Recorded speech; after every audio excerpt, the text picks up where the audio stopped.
আসসালামু আলাইকুম দর্শক, শুরুতে জানাচ্ছি সংবাদ শিরোনাম। ষড়যন্ত্র করে লাভ হবে না, ঐক্য অনেক সুদীর, বললেন সেনা প্রধান। এরপর দেখবেন এসকে সিনহাকে দেশে ফিরিয়ে আনতে চায় দুদক, কিন্তু কেন?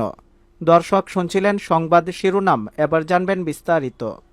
অপরদিকে সেনাবাহিনীর ঐক্য ভাঙতে দেশ ও বিদেশে একটি গোষ্ঠী ষড়যন্ত্রে লিপ্ত হয়েছে জানিয়ে সেনাবাহিনীর প্রধান জেনারেল আজিজ আহমেদ বলেছেন, অতীতের যে কোনো সময়ের চেয়ে সেনাবাহিনীর ঐক্য অনেক বেশি সুদীর।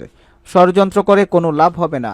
রোববার 20 ডিসেম্বর সকালে বাংলাদেশ সেনাবাহিনীতে নবগঠিত মিলিটারি ডেন্টাল কোরের পতাকা উত্তোলন অনুষ্ঠানে যোগ দিয়ে সেনাপ্রধান এসব কথা বলেন। জেনারেল আজিজ আহমেদ বলেন, দেশ ও বিদেশের মাটিতে সেনাবাহিনী সুনামের সঙ্গে দায়িত্ব পালন করে চলেছে।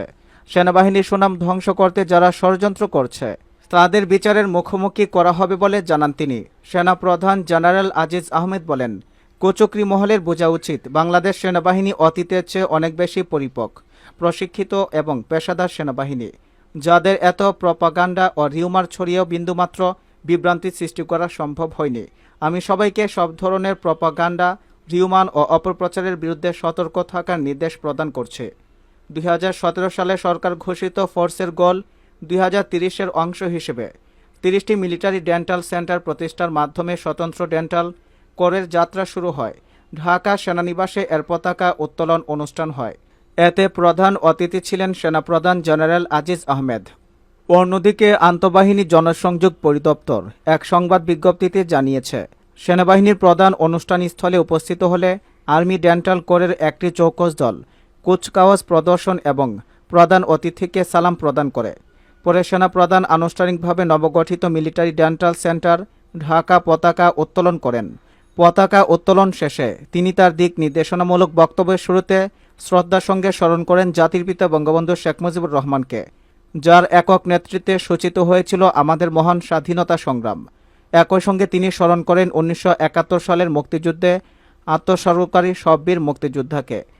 তিনি দেশ মাতৃকার যে কোনো প্রয়োজনে সর্বোচ্চ ত্যাগ স্বীকারে মিলিটারি ডেন্টাল সেন্টারকে প্রস্তুত থাকার পাশাপাশি পেশাদারত্বর সর্বোচ্চ মান অর্জনের মাধ্যমে উন্নত মানের দন্তসেবা প্রদানের নির্দেশনা দেন। পরিশেষে তিনি পতাকা উত্তোলন উপলক্ষে একটি সুশৃঙ্খল, মনোজ্ঞ ও বর্ণিল কুচকাওয়াজ প্রদর্শনের জন্য সংশ্লিষ্ট সবাইকে ধন্যবাদ জানান। প্রিয় দর্শক, আমাদের এই প্রতিবেদনটি যদি আপনাদের কাছে ভালো লাগে, যদি আপনার মনে হয় এই সংবাদটা অন্য কারো জানা দরকার বা দেখা দরকার, তাহলে অবশ্যই আমাদের এই প্রতিবেদনটি শেয়ার করবেন। অপরদিকে হুন্ডির মাধ্যমে বিদেশে অর্থ পাচারের অভিযোগে মানি লন্ডারিং আইন ও দুর্নীতি প্রতিরোধ আইনের সাবেক বিচারপতি সুরেন্দ্র কুমার এসকে সিনহার বিরুদ্ধে মামলার প্রস্তুতি নিচ্ছে দুর্নীতি দমন কমিশন দুদক। অধিকতর তদন্তের স্বার্থে এসকে সিনহাকে দেশে ফিরিয়ে আনতে চায় দুদক। 2018 সালে বিদেশে অর্থ পাচারের অভিযোগে এসকে সিনহা ও তার ছোট ভাইয়ের বিরুদ্ধে অনুসন্ধান শুরু করে দুদক। যুক্তরাষ্ট্রের নিউ জার্সিতে 2018 সালের জুনে একটি বাড়ি কিনেন এসকে সিনহার ছোট ভাই অনন্ত কুমার সিনহা। অনুসন্ধানে দুদক জানতে পারে অন্তত প্রায় $2 লাখ ঋণ নিয়ে $1.5 লাখ বাড়িটি কিনেছেন। কাছাকাছি সময়ে অনন্ত কুমার সিনহা আরও একটি বাড়ি কিনেন প্রায় $3 লাখ খরচ করে।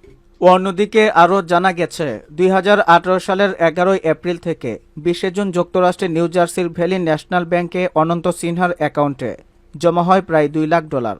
সেই বছরের 5 মার্চ থেকে 28 মে একই ব্যাংকের একই অ্যাকাউন্টে আরও প্রায় $60,000 টাকা আসে ইন্দোনেশিয়া ও কানাডা থেকে। ছোট ভাই অনন্ত প্রায় $1.5 লাখ চেক সংগ্রহ করতে ভাই এসকে সিনহাকে নিয়ে ভ্যালি ন্যাশনাল ব্যাংকে গিয়েছিলেন। দুদক বলছে, এই অর্থ সিনহার, যা হুন্ডির মাধ্যমে পাচার করা হয়েছিল। এ প্রসঙ্গে দুদকের কমিশনার তদন্ত AFM আমিনুল ইসলাম বলেন, এসকে সিনহার ভাই অনন্ত কুমার সিনহা আমেরিকায় থাকেন। তার অ্যাকাউন্টে এসকে সিনহা বিভিন্ন সময় হুন্ডি সহ অন্যান্য মাধ্যমে অর্থ পাচার করেছেন। $2,80,000 ক্যাশ দিয়ে একটি বাড়ি কিনেছেন ভাইয়ের নামে মানি লন্ডারিং আইন 4 ধারায় এবং 1947 সালের দুর্নীতি প্রতিরোধ আইনের 5 ধারায় এসকে সিনহা অপরাধ করেছেন। তিনি আরও বলেন, এসকে সিনহার বিরুদ্ধে মামলার প্রস্তুতি চলছে। তাকে দেশে আনার জন্য বিভিন্ন পদক্ষেপ গ্রহণ করা হয়েছে। এর আগে 2019 সালের জুলাইয়ে ক্ষমতার অপব্যবহার, প্রতারণা ও জালিয়াতির মাধ্যমে ফার্মার্স ব্যাংক থেকে ঋণের নামে 4 কোটি টাকা পে অর্ডারের মাধ্যমে ব্যক্তিগত হিসাবে স্থানান্তরের অভিযোগ এসকে সিনহা ও ফার্মার্স ব্যাংকের সাবেক ব্যবস্থাপনা পরিচালক সহ 11 জনের বিরুদ্ধে মামলা করে দুদক। আর চলতি বছরের জানুয়ারিতে সেই মামলায় এসকে সিনহা সহ 11 জনের বিরুদ্ধে গ্রেফতারি পরোয়ানা জারির নির্দেশ দেন আদালত।